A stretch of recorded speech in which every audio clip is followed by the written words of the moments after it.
The transmission was broken, swallowed by static and smoke.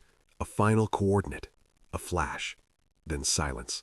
By the time the dust settled in the narrow valley, Command had already drafted the report. KIA, killed in action. It was a sterile phrase, typed in clean black letters, carrying none of the chaos that had unfolded beneath the mountains that night. Staff Sergeant Elena Vance, call sign Spectre, had been the Overwatch sniper for a reconnaissance unit operating deep behind hostile lines. When an improvised explosion tore through the convoy and enemy forces surged from the ridgelines, she had stayed behind to cover the retreat. The last drone feed showed her position collapsing in a cloud of debris. No movement, no signal, no body recovered. Back at base, the flag was folded. Her rifle case was sealed. Teammates stood rigid as her name was added to a list no one wanted to read. Officially, she was gone. But high above the blast zone, beneath shattered stone and twisted metal, Elena regained consciousness to the taste of dust and blood. Her left shoulder throbbed, pinned beneath fragments of rock. Her comms unit was destroyed. The ridge that had once concealed her now exposed her to the open sky. She didn't know how long she'd been unconscious. Minutes? Hours? She only knew one thing. Enemy patrols would sweep the area by dawn. Pain sharpened her focus. Training took over. She freed herself slowly, teeth clenched against the agony in her shoulder. Her rifle lay several feet away, scratched but intact. She checked the chamber. Still operational. Ammunition. Limited. Water. Barely a canteen. She was miles behind enemy lines with no extraction and no way to signal she was alive. And somewhere far away, they had already buried her. Elena moved at night. She navigated by stars and memory, following dry riverbeds and rock shadows to avoid thermal scans. Twice she heard patrol vehicles pass close enough to feel the vibration in the ground. Once, a search drone buzzed overhead, its beam slicing through darkness only yards from where she lay pressed into cold stone. She controlled her breathing the way she did before a long-distance shot. Slow, measured, invisible. By the third day, dehydration blurred her vision. Her injured shoulders stiffened, fever threatening to slow her pace.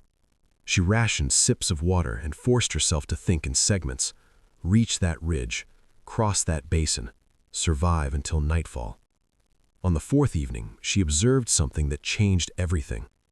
From a concealed overlook, she spotted the same enemy unit that had ambushed her convoy assembling near a canyon outpost. Vehicles, artillery tubes, supply crates. They were preparing to advance toward friendly territory. Without overwatch, without warning, her unit would walk straight into another trap. She could keep moving. She could disappear and try to reach Allied lines quietly. Or she could finish what she started. Elena adjusted her scope. Distance, 1,200 meters. Crosswind, steady. Light, fading fast. She ignored the pain radiating through her shoulder and aligned her breathing with the rhythm of the terrain. The first shot disabled a communications truck. Confusion rippled below. The second targeted an ammunition cache, triggering a chain of controlled detonations. Chaos erupted. By the time the third round neutralized the unit's field commander, the outpost was in full retreat. She relocated immediately, vanishing into shadow before they could triangulate her position. Miles away, Allied reconnaissance picked up fragments of panicked enemy transmissions.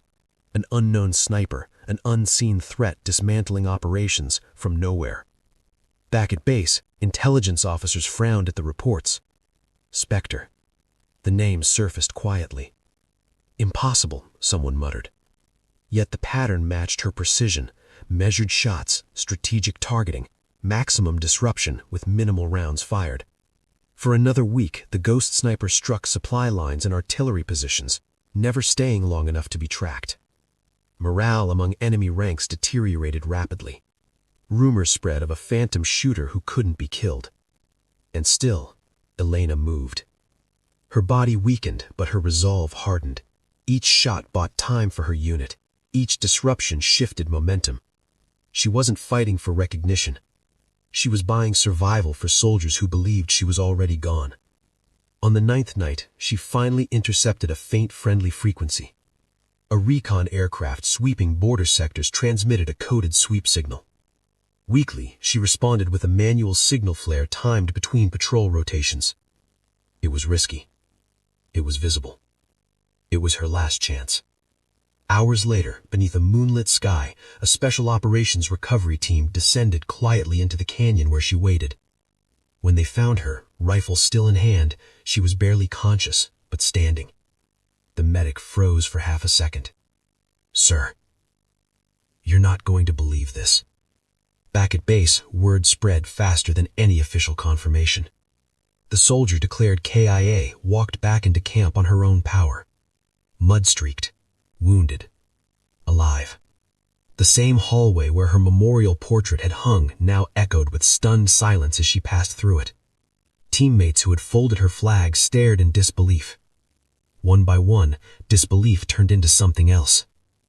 Relief, too heavy for words. Command quietly updated the report.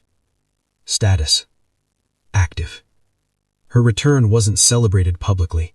There were no cameras, no speeches. Instead, there was a private debrief behind closed doors. Intelligence officers laid out intercepted enemy chatter describing the ghost on the ridge. Mission analysts confirmed her actions had prevented a second ambush that would have cost dozens of lives. She had not only survived, she had shifted the entire operation.